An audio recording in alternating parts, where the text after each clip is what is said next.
Now, important talks ahead of November's UN Climate Summit are kicking off here in Germany. Negotiators are facing thorny financial questions. They include how to get more money to developing nations that are hardest hit by climate change but contribute little in the way of greenhouse gases. We meet a coffee farmer in Uganda who's trying to save his crop from rising temperatures. It may not look like it, but this is a coffee farm.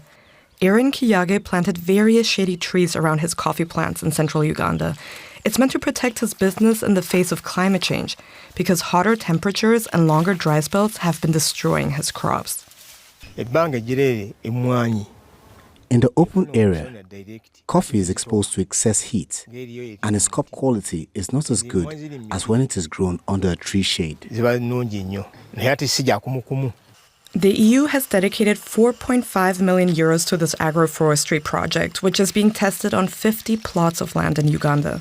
The program also cooperates with local scientists to breed new drought-resistant strains of Robusta coffee. Climate finance projects like these will take center stage at the UN talks in Bonn, Germany. Here, thousands of delegates will lay the groundwork for the UN Climate Summit in Azerbaijan in November. This year, there's a big focus on all sorts of issues, especially around finance. Where's the money for climate change going to come from, and how do we unlock more of it? High-income polluter nations have already agreed to pay $100 billion per year to developing countries, money to be used to adapt to a heating planet, or money to reduce the carbon emissions causing climate change. Industrialized countries wanted to achieve this target by 2020, but they only hit it in 2022.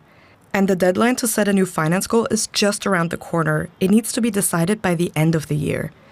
Pressure to up the target is growing significantly. The US-based World Resources Institute estimates that climate finance needs to rise to a whopping $5 trillion per year by 2030. What we're investing now, even when it gets into the scale of trillions of dollars, will save multiple trillions of dollars in avoided damages, and in savings on fuel costs and in more efficient economies. Before politicians can agree on a new finance goal, negotiators in Bonn need to go through the nitty-gritty technical details. It's only with this groundwork that it will become clear which countries and private investors need to send money where, so that more nations that are especially vulnerable to climate change can recover from extreme weather, invest in new technologies, or make their agriculture more resistant, for farmers like Aaron Kiyage in Uganda. DW's environment reporter Beatrice Cristofaro filed that report, and she joins us now from Bonn. Beatrice, the actual COP climate summit happens in Baku only in November. Why is there already so much attention to these preparatory talks in Bonn? Yeah, at the COP summit at the end of the year, world leaders will only have 2 weeks to discuss really, really complicated climate questions. So a conference like this one is super important to provide the building blocks for those discussions. So here you're not going to see world leaders or high-ranking ministers, but you're going to see expert negotiators from all the governments, and they're really going to go through the nitty-gritty technical details.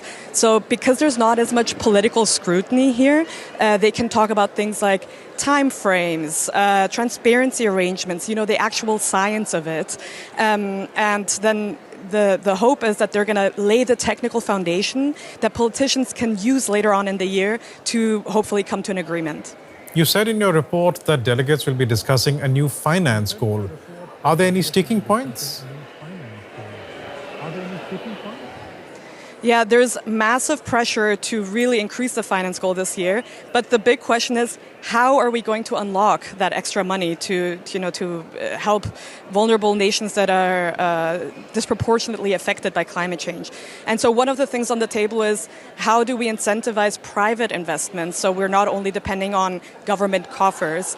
And what some experts are saying is that ultimately that's still the state's responsibility, because it's governments signing these UN agreements. It's the governments that are being held to account.